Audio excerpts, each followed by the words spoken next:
এবং তারা আমাকে মেরে ফেলার জন্য চেষ্টা করে। পরবর্তীতে আমি শুনতে পাই যে সেখানে পেশাদার কিলারকে নেওয়া হয়েছিল।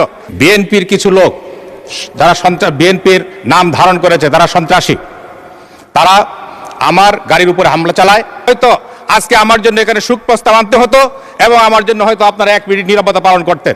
গত 24 তারিখ শুক্রবার আমি আমার নির্বাচনী এলাকা 161 নেত্রকোনা 5 আমি আমার সাংগঠনিক কাজে, সামাজিক কাজে এলাকায় যাই। কাজ শেষ করে ফেরার সময় আমি একটি ফিলিং স্টেশনে দেখতে পাই প্রচুর গাড়ির ভিড়। তখন আমি স্বাভাবিকভাবে সেখানে দাঁড়ালাম। ফিলিং স্টেশনে আমার গাড়ি রেখে আমি মানুষের খোঁজখবর নিলাম। ইতিমধ্যেই মাগরিবের আজান হয়ে যায়। আমি ফিলিং স্টেশনের সেখানে নামাজের জায়গা, সেখানে নামাজ পড়তে যাই আমার লোকজন সহ। এই মুহূর্তে বিএনপির কিছু লোক যারা বিএনপির নাম ধারণ করেছে, তারা সন্ত্রাসী, তারা আমার গাড়ির উপরে হামলা চালায়। আমার লোকজন যারা সাউন্ড শুনে আসে তাদের উপরে হামলা করে, শারীরিকভাবে নির্যাতন করে। এবং আমি যে মসজিদে ছিলাম সেই মসজিদে গিয়ে আমাকে খুঁজে বের করার জন্য চেষ্টা করে। মুসল্লিরা মসজিদের দরজা বন্ধ করে দেন। সেই মসজিদের দরজা ভাঙার জন্য বিভিন্ন অস্ত্র দিয়ে তারা দরজার উপর আঘাত করে এবং আমাকে অকথ্য ভাষায় গালিগালাজ করে আমাকে মারার জন্য হুমকি দেয় এবং তারা আমাকে মেরে ফেলার জন্য চেষ্টা করে। পরবর্তীতে আমি শুনতে পাই যে সেখানে পেশাদার কিলারকে নেওয়া হয়েছিল যাতে আমাকে হত্যা করা হয়। কিন্তু মসজিদের মুসল্লিদের প্রতিরোধের মুখে তারা দরজা ভাঙতে পারে নাই বলে আজকে মাননীয় স্পিকার আপনার সামনে দাঁড়ানোর সুযোগ হয়েছে।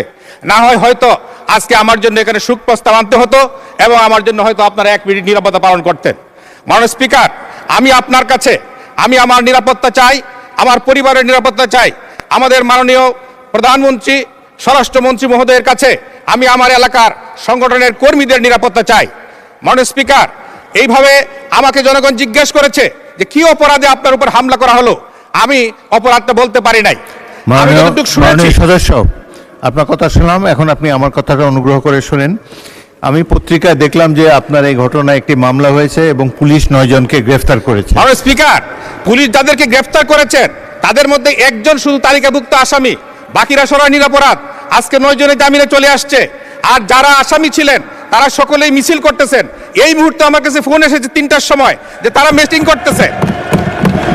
ওকে, মাননীয় সদস্য, অপরাধীরা ঘুরে বেড়াচ্ছে। মাননীয় স্পিকার, আচ্ছা, আমি মাননীয় এসপি মহোদয়কে বলেছি যে অপরাধীরা প্রকাশ্যে ঘুরে বেড়াচ্ছে কিন্তু তাদেরকে গ্রেফতার করা হচ্ছে না, তালিকাভুক্ত আসামিদেরকে। মাননীয় স্পিকার, আমি আপনার মাধ্যমে আমার নিরাপত্তা চাই এবং আসামি যাদের গ্রেফতার হয় তাদেরকে উপযুক্ত শাস্তির ব্যবস্থা করা হয়।